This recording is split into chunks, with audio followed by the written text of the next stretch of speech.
this is what a real trader's profits and losses and mindset of discipline and following his strategy and keeping up with the risk management and the whole 9 yards, y'all name it. So this is how you should really be trading, okay? Not none of those gurus that you see online. No, this is the real stuff. Okay, I'm gonna break this down. So this is a 50K account. This is the funded account, prop firm account, and here it is, deposit 50K. Here's the profits, by the way.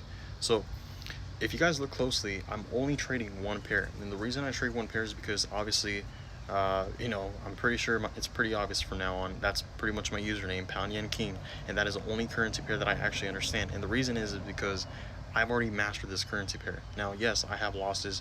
Yes, I have some winners in there as well. But the most important thing you guys need to understand is making sure that your winners are bigger than your losses. And the reason we do this is because that's how we're going to have positive expectancy. Okay, so what happens is you need to make sure your account is growing slow and steady, regardless if you're taking 1 of 2s, 1 of 3s. I aim for 1 of 4s. Okay, that's what we teach here in my academy. So I'm only aiming for 100 points. But if you guys look closely here, I'm only losing 1% of my capital, because 1% of this right here is $500 of risk. Okay, so yes, it is a little bit more just because of the commissions and stuff like that and the swap fees. But if you guys look, oh, and the spreads as well. So if you guys look closely too, I don't pretty much trade every single day, or I don't revenge trade. That's one of the biggest advantages that me and a lot of my students have, is because we focus on something called quality over quantity. And with that being said, what that basically means is the less trades you take for the week, the more money you make. So if you guys look closely here, let's say for example the 10th of July, I made 2K. Guess what, guys? I was done trading, right? So I came back next week, I made another 2K, and I was done trading, right? So TP were, you know, those 2 TPs were hit, and then boom, look at this. So 687, I gave myself a second chance. As you guys can see, I think this was, yeah, on Thursday, lost negative 517, and then I was done for the week. So I took pretty much negative 2 losses. Now here, which was last week, this was a 2.1K win, and I was satisfied with my win. I wasn't trying to revenge trade, or I wasn't trying to make more wins. I wasn't greedy.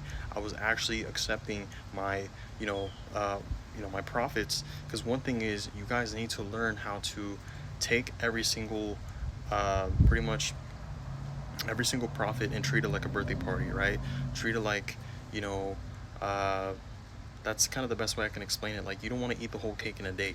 You know, get your slice of cake and you're done, right? And a lot of times we always want to get a piece of the pie, right? So that's how you should be coming in this game. Now, a lot of you guys do the opposite things. What does that mean? And how does that really work? So you guys overtrade, you guys over leverage, you guys start scalping, you guys start doing all these things. Now, one of my swing trading styles is that I'm a swing trader, and with swing traders, we're pretty much always just looking for a couple trades, if not 1 trade a week, and we're done for the week. Because swing traders actually make the most money, believe it or not.